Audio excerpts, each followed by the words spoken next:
Welcome everyone to episode 51 of Hobby Life Show. It's Brody the Kid here. Thank you guys so much for tuning in today. I'm super excited. Took a little break, but we're back with some more banger episodes of Hobby Life. Today we have one of the first people I met in this hobby, Kevin Moodie from Loupe, coming on to talk today. I'm super excited for that. And we also are going to be doing a product drip review of 2022 Bowman. Got a blaster box here. People say that the blaster boxes are the best type of Bowman. That's what I heard. So I'm super excited. Let's get to it. Product drip review. Everyone, it's time now for product drip review. As I showed you at the beginning, we'll be doing a blaster of 2022 Bowman baseball. You get 6 packs per box, 12 cards per pack for a total of 72 cards. You're looking for retail exclusive green parallels. I don't know how rare they are, not really too sure. Yeah, auto chances aren't terrible either. The Chrome Prospect auto is 1 in 81, so that's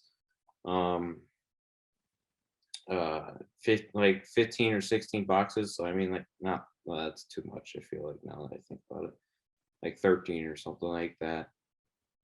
Not too bad. And then there's the paper prospect autos that are a little bit harder this year, which is interesting too, because I looked at a box of 2020 Bowman, and paper prospect autos used to be 1 in like 60 packs, but now they're 1 in 129. So they're harder to find in Chrome than in retail, which is interesting. Kind of a different change. Not too sure.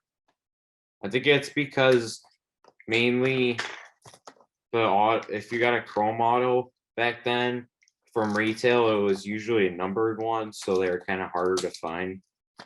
But this year they decided to put regular Chrome autos into. So, but yeah, usually from years past, you get usually at least like 1 or 2 numbered cards if they're Chrome or if they're paper. And the auto chances, like I said, aren't terrible. So a lot of people are saying the blaster boxes are the best ways to go, especially with how expensive some the hobby boxes can be. So yeah, let's do it. 12 cards per pack. I'm gonna lose back just a little bit. All right, here we go. I get 2 Chrome prospects per pack. They put them at the back of the pack this year, which is kind of nice. Here's the design this year. Pretty cool. It's like typical Bowman style. Probably Dahlbeck, Otto Lopez rookie, Reed Detmer's rookie just drew a no-hitter. That's kind of cool. Only 2 strikeouts and no-hitter. I feel like that's kind of crazy. O'Neill Cruz rookie, not bad. All right, here's our prospects. There's a first of Fran. Ellie De La Cruz for the Reds, first Bowman. They need a lot of first Bowmans, the Reds do. Eddie's Leonard, first Bowman Chrome, and Harry Ford Chrome. I just always put all the first Bowmans to the side, and any good prospects, even like Jason Dominguez, who's now like he's like his 3rd year of Bowman, but I just always put him aside because you never know. Kelnick, you got an insert. Hi-Fi Futures, Brady House.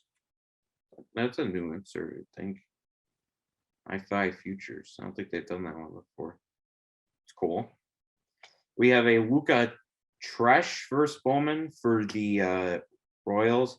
Elliot Ramos, I feel like, is coming up to the league soon. I know his first Bowman was in like 2017. It was kind of hyped up, but kind of died down. But I think he might be coming up soon. He was a 1st-round pick, so he might be a Royce Lewis type thing. I don't know. Here's a Justice Thompson first Chrome and a Felix Valerio first Chrome. Nice, 2 first Chromes in that pack. I did a daily rip of this on Thursday, so make sure you go watch that. We pulled a pretty good card, going for quite a bit. I've gotten pretty good luck from Bowman on the first day. This was a pretty good card. I won't spoil it, but in 2020, on my first pack of Bowman. This was hobby. The one I did was retail. I pulled up Bobby Witt Jr. first Bowman Chrome Auto, and it was the first pack of Bowman I opened. I was just excited to do it on camera. There's my Bo. There's my Bo Bichette, my boy. Hernandez top 100. He's 99. I kind of want to get the 100th person on there. I think that's just kind of funny. Rafaela first.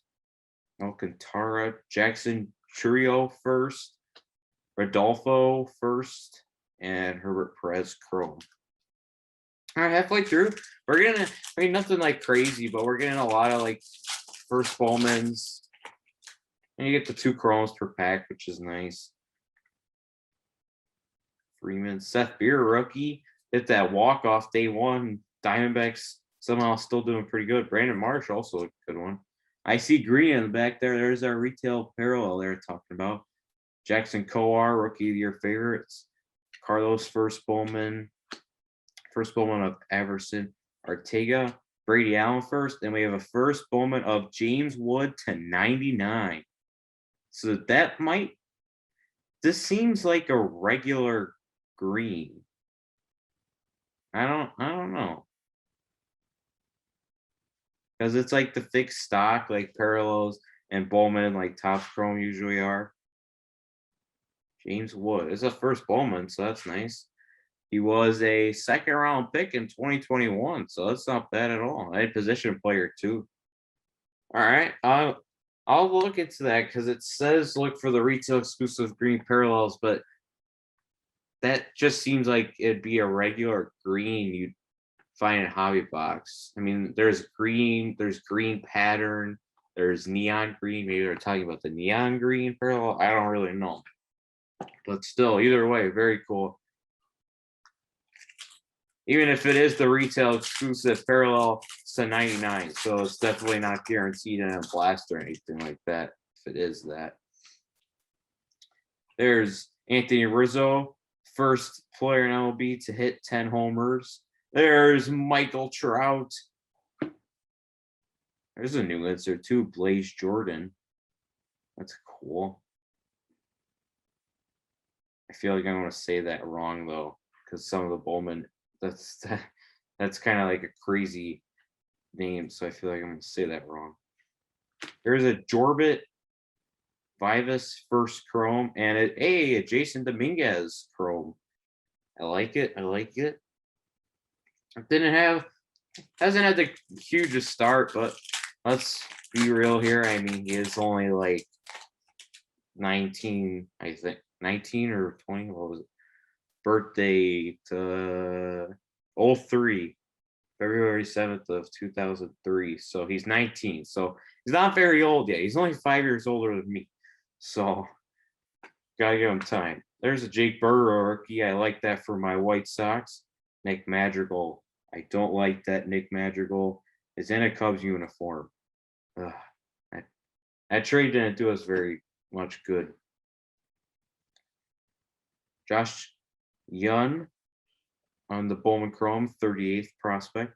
Victor first. Ed Howard, I like that.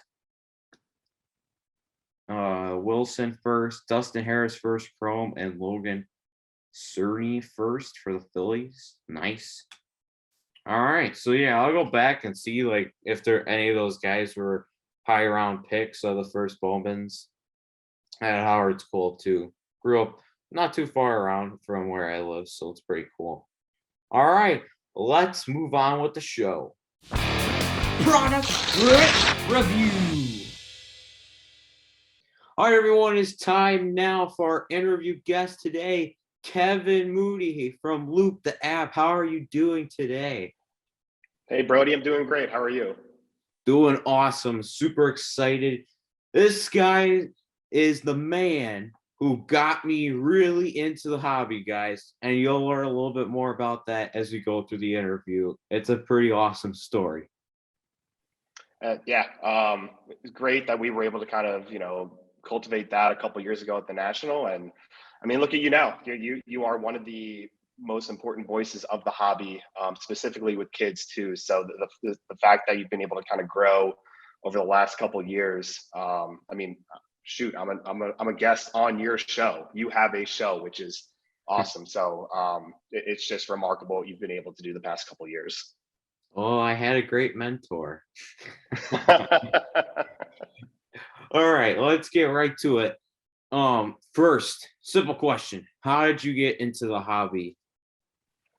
Yeah, so I got into the hobby at a very young age, probably like a lot of people. I was 4 or 5 years old, something like that.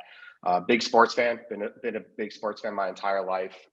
So I grew up before the time of cable TV in every house or the internet or Twitter or Instagram or things like that. So for me, specifically being a big baseball fan, I didn't have a lot of exposure to a lot of players outside of the New York area, which I grew up in. Mhm. So, Yankees and Mets, as a Mets fan, I followed, that team, and those players. But the one way that I was really able to connect with other players in the league was through baseball cards. Opening up packs, kind of looking on the back of their cards to see what their stats were. Mhm. That's how I can kind of figure out who was good and who wasn't good, and things like that, and who might potentially turn into a superstar and things like that. Yeah. So just the fact that I was a little limited in terms of what my exposure was for the sport that I love so much. Baseball cards really kind of bridged that gap for me. And another thing too is, I love math. So again, looking at the back of cards and, hiding the batting average category and kind of just trying to figure out the math on my own between at bats and hits and stuff like that. Sounds a little nerdy, but that was stuff that I just love to do, which obviously helped me in my education too. But yeah, just being a big sports fan, and cards were fun to collect. Awesome. Yeah, it seems like you have a pretty similar story to a lot of people from your time era, stuff like that. And I like math too when it was numbers, but then we started adding letters, and I'm like, what's going on here? Uh, Geometry is not the greatest thing ever. But anyway, Yeah, yeah. yeah, I'm excited for algebra too. I'm excited for algebra. Oh yeah, I'm more of an algebra calculus type of guy. Mhm. Geometry was not really my jam either, so I feel you on that one. I feel you. Yeah, I'm excited to be done with these last 11 days of school for sure. All right. I mentioned earlier about us first connection. So you were basically my first coworker at the 2018 National. Now that I'm older, what did you think about good old 10-year-old Brody working for you at the Top Spoon? I thought you absolutely killed it. You came in there and you had objectives of what you wanted to do. Like I vividly remember the fact that the one thing that you wanted to take out of that trip to the National in 2018 was to talk to David Adams.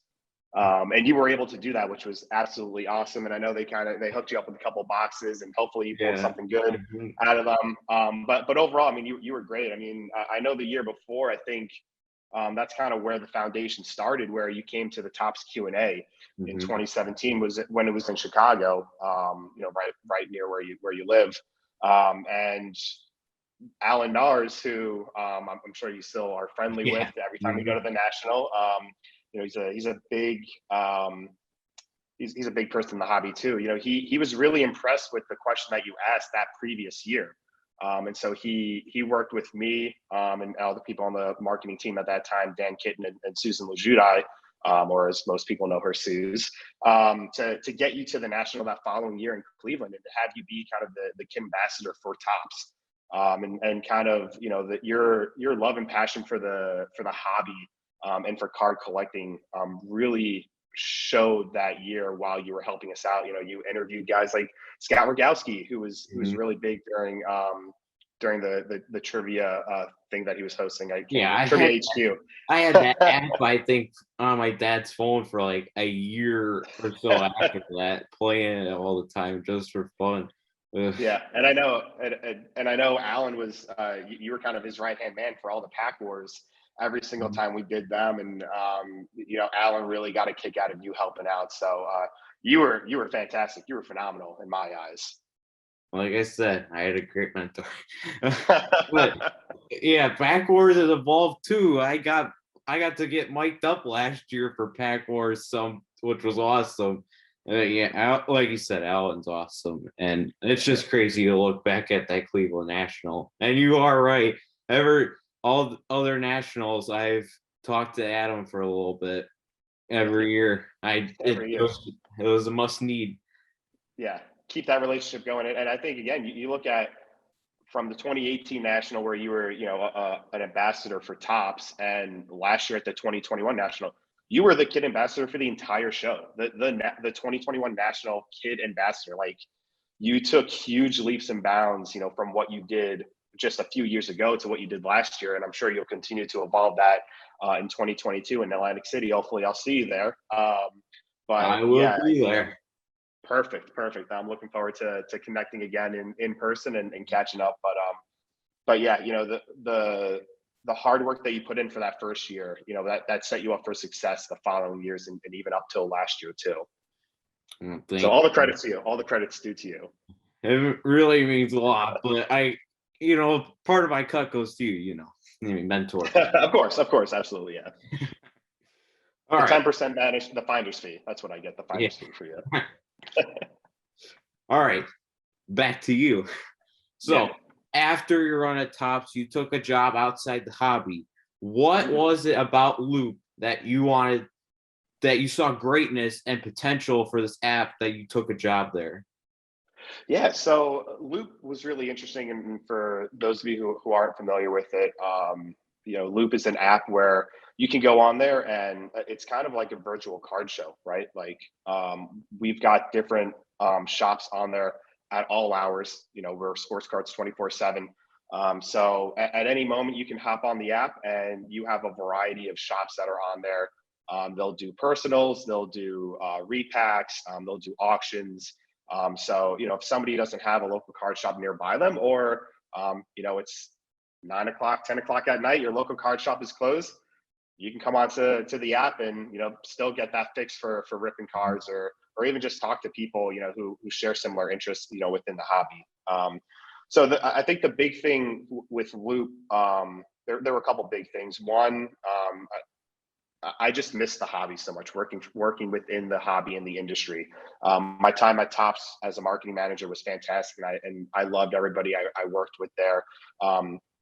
Personal life choices, led me to a different direction temporarily, but having that opportunity to come back into the space, the card collecting space with Loupe was a big motivator for me, and a big factor as to why I kind of chose Loupe. And the initial conversation that I had with our CEO, Eric Doty, the vision that he had for the company, and kind of just what the app was, I felt was revolutionary. A guy like Eric, he's a true collector, and he's down in Miami at our local shop, our physical shop that we do have as well. So we're not only an app, we do have a physical shop down in the Wynwood area of Miami, Florida. He's in there ripping cards all the time. So it's again those things where he's a true collector, and a lot of people on the team are true collectors as well. So I know it's kind of corny at times to kind of say that you've got people that are passionate about the hobby that they're working in. It's really true with Loupe itself, and again, just the fact that the concept of Loupe as an app was, I thought, something that was really missing in the hobby, and would kind of modernize the hobby itself. So again, good people, a great concept for what the app actually was. Those were kind of the things that drew me to it, and not only that, but kind of building it the right way. For us, we want to make sure that we're staying true to the hobby, and staying true to collectors. So, even the shops that we bring on board to sell on Loupe, we vet them out. We want to make sure that trust is a pillar for our company, and we want to extend that or pass that along to our users on the app. So the fact that he was very focused, and that was a big thing that he was working on. That was just something that spoke to me personally as a collector. Yeah, that's awesome. I agree. I think it's really cool too. The number one thing that I thought about was, some of my favorite breakers that might break at night and stuff on Loupe. There's always, I went on here before the interview and there was like 9 or 10 people online breaking or selling cards, and it had stuff out that you could buy, which I think is awesome. Like you said, 9:30 and none of your breakers that you really know are on. You hop on Loupe and you find somebody to get some of the newest product. Bowman just came out, stuff like that. I like it. It's really cool. Yeah, and I think the big thing too with this is you could go on and not spend $1 on a night. Mhm. If Yeah. there's a big NBA game or NHL playoff game going on, you can hop into your favorite stream with your favorite shop and just talk about what's going on or just talk about the Yeah. products. Mhm. Community is a big thing to us. It's again, it's another one of our pillars where we want to build a great community within the app itself. And I think based off of the shops that we do have on there and our team, our front office team on the Loupe side, we've really done that. And it shows with kind of just the camaraderie that you see within those streams as well. Yeah, for sure. Lots of talking. Every person pretty much that came in there is, if they were sitting there, he said, hey, Brody the Kid. I like it. I really like it. I told you before, I'm a little bit more new to it, but I think it's pretty awesome. I'm excited to keep going on there and hanging out. Yeah, absolutely. And let me know when you're on there. We can I'll hop in the same stream and we can chit chat a little bit. And when I do buy something, you can hype up the rest of the chat. Hopefully, I'll post something good and lucky. And obviously, if it's a White Sox card or something like that, I'll definitely be passing it along to you at the national. That'd be awesome. All right. Well, I think this is a good time to go to a segment we call Hold, Sell, Buy here. So I got 3 players for you, Kevin, and I've got a couple Cleveland ones, and I've got an interesting one. So what we do, you tell me right now their cards, how they're playing, what their cards are going for. You buy it, his cards, sell his cards, hold his cards. Pretty simple, all right? Pretty simple. A lot of pressure on me, but I'm excited. I'm excited. All right. The first one, even though I'm a White Sox fan, I do like this Cleveland guy, Jose Ramirez for the Cleveland Guardians. What's your take on him? Bye. I think he Thank is you. so Yes. underrated. He is so underrated as a player. I mean, he's got the power, he's got the speed. He hits for average or above average, really. I think he's one of the top players in the league itself. And if you're looking at it from a collector standpoint, his prices, the prices of his cards, what they go for, I don't think they do him justice at all. No. I would definitely buy as much Jose Ramirez as you possibly can because he's a fun guy to watch too. He's a really fun guy to watch. Yeah, like you said, he hits for contact, and I mean he's not even really that big, but he still has a ton of power. I mean, I think my dad got an auto of him on eBay for like $15. Like they're not that expensive, and I think really underrated player. And I think it's cool that he went back to Cleveland too. It shows he's committed there. Yeah, absolutely. Cool re-signing. All right, number 2, we're hitting the basketball court. Kyrie Irving. There's a lot of stuff that goes into this, but at the end of the day, Kyrie is a legend in Cleveland, but legendary, I guess. But ooh, that's a tough one because I feel like there's a lot of mixed opinions on him, especially recently. Kind of with some of the. I mean, there's just always seems to be a rivalry between him and Boston now, right? With this time that he spent there, and I know he was working through some things this year with Brooklyn and stuff like that. I think the team thought that they were going to go a lot further than they did, and they got bounced out pretty early in the playoffs. For him, I'm going to go sell. I'm not a big basketball guy, so I could be totally wrong on this, but I think right now, while he's still a solid player, he's a really good player on the court. For me, some of those things, some of the things that he does say, I guess, are warranted, and some aren't. So, for me, that's just a little bit of a turn off there. But Yeah, I'd probably go sell. I'd sell Kyrie to buy a little more Jose Ramirez stuff. I like it. I like it. It's investments right there. Yeah, There you I go. agree. I feel like every team in the league's a rival against Kyrie. It seems like I don't know. Like you said, a lot of stuff there. All right, number 3. I did this because you guys are official sponsor of the Miami Marlins. So Jazz Chisholm Jr. Give me all the Jazz. Give me all the Jazz. Yes. Buy it. Buy it. I love that guy so much. Not only is he a good solid player. I mean, I think he needs to do a little bit. He needs to get a little bit more opportunities to play against lefty pitchers. But I really like him a lot. And to be Brings the honest, energy. oh yeah. He aside from his talent, he's just got that great personality, and he's like an Acuna, he's like a Soto. I think he's that next up and coming group of players that are going to kind of continue to carry that baton or that torch that guys like Acuna and Soto have kind of started with, and even Tim Anderson's guys like that. Jazz is just a fun guy to watch, super fun guy to watch, and he's got the talent to back it up too. I've even seen recently, especially this year, a lot of his cards have started to go up a little bit in value. Still fairly reasonably priced. But yeah, I would buy Jazz. He's a great ball player. Yeah, I like Jazz a lot. He's got a lot of talent, and he, like you said, brings the energy. Coming up with this new class, Bo Bichette, I think, is another guy at shortstop. Bogarts, and shortstop said like it's loaded. All the shortstops are so good. It's crazy. It's funny. I might be dating myself a little bit here, but it kind of brings me back to like the mid to late '90s when you had like Nomar Garciaparra, you had Derek Jeter, and you had Alex Rodriguez as like those big shortstops during that era. And you even had guys who had wicked awesome gloves like Omar Vizquel. The shortstop position is, it's always important on the diamond. And I know you play baseball, so you definitely know that. But it just seems like every single year there's another one or two shortstops that are kind of emerging as big time stars that it's going to continue to keep that future bright for Major League Baseball. Hey, you kind of are right about that. I mean, 2019 was like when Bo Bichette came up. 2020,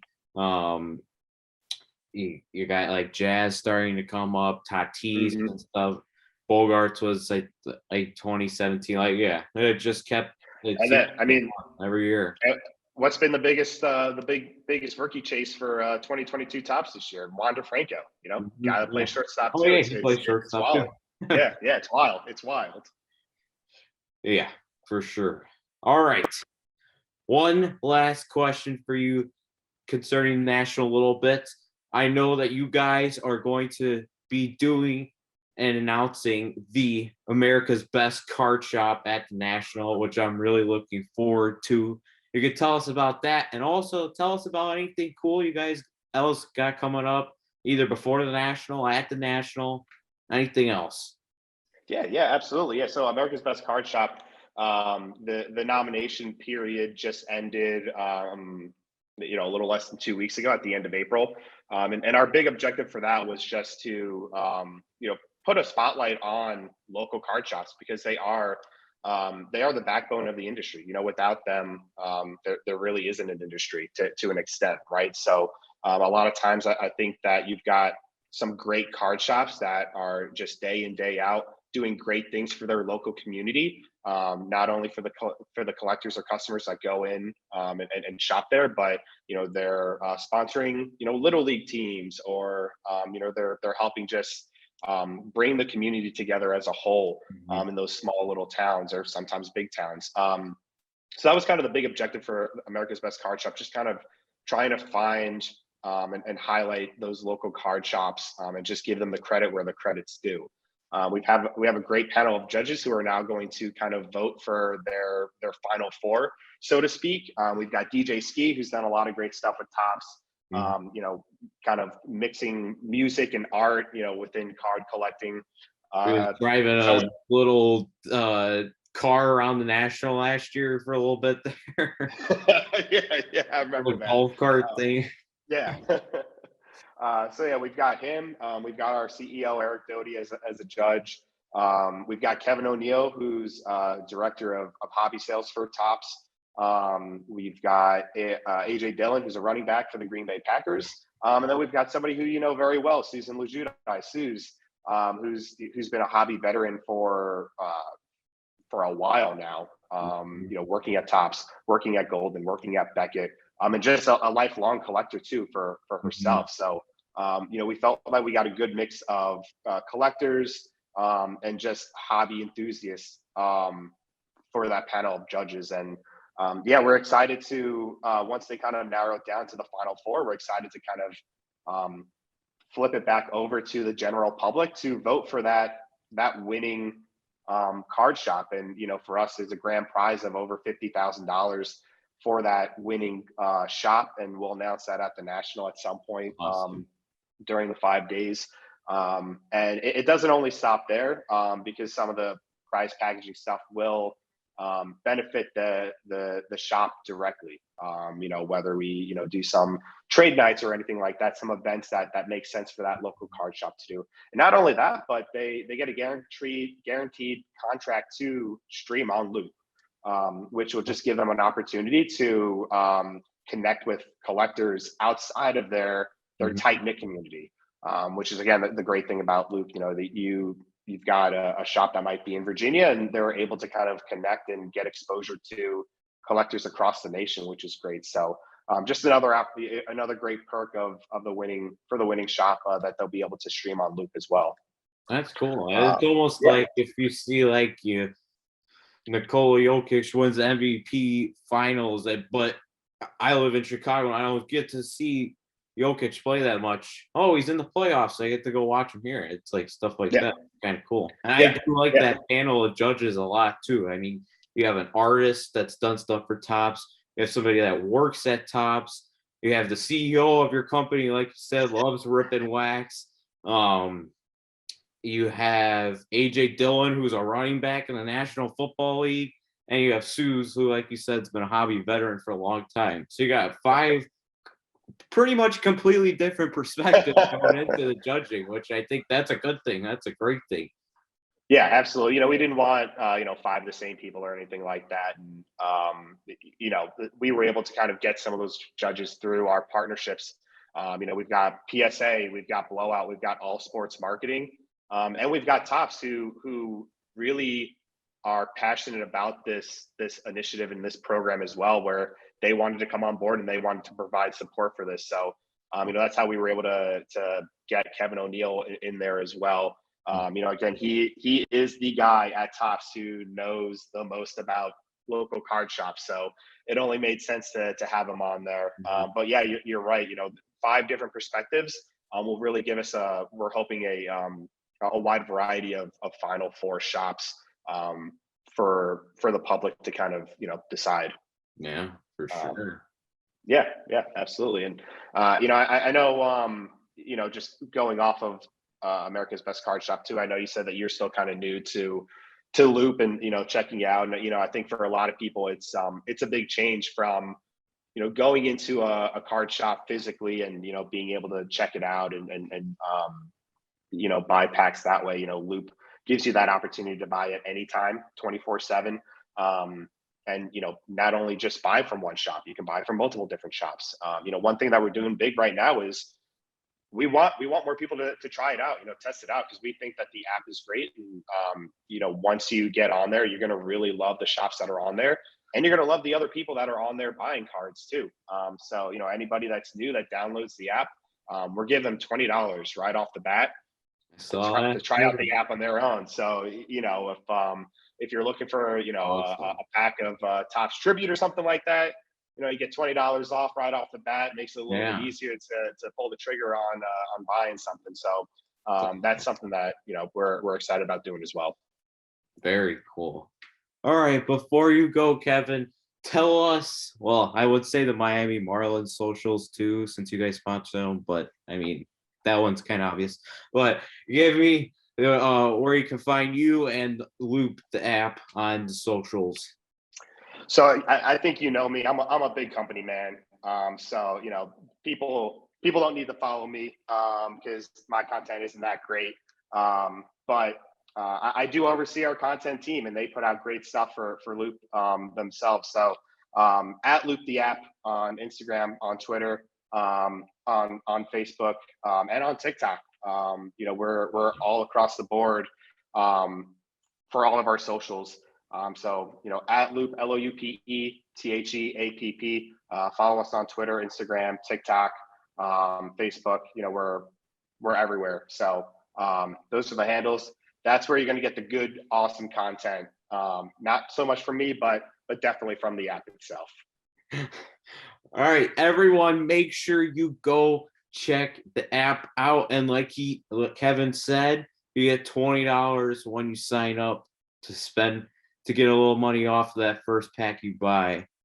So thank you so much, Kevin. I had a blast talking to you. It's so good to see you again. Brody, man, the privilege is mine. It's an honor to be on this show with you. Keep doing what you're doing. Love the daily rips, man. Keep doing it. That's great content, and I'm looking forward to seeing you in person in, 2 months, maybe a little less than 2 months. A little over 2 months, maybe. Yeah, a little over 2 months, end of July. It's crazy. Yeah. I can't believe it's already almost here again. It's crazy. Yeah, I think we're like 10 weeks away. So definitely looking forward to catching up there too. For sure. Thank you so much, Kevin. And here's a good one for the Daily Rip. I'll give you. Peace out. Peace out, Brody. That's it for Hobby Life episode 51, everyone. Thank you guys so much for watching today. Thank you so much to Kevin Moodie from Loupe the app for coming on for an awesome interview. Remember, you can follow me on Twitter at Brody TK, on Instagram at Brody The Kid 1, and you can read my blog, Riipp with Brody The Kid, at bigleaguecards.com. We have an awesome guest on deck with Brian Gray. I'm excited, so make sure you stay tuned for the next episode of Hobby Life, episode 52. I'll see you all later, and one more thing. Peace out!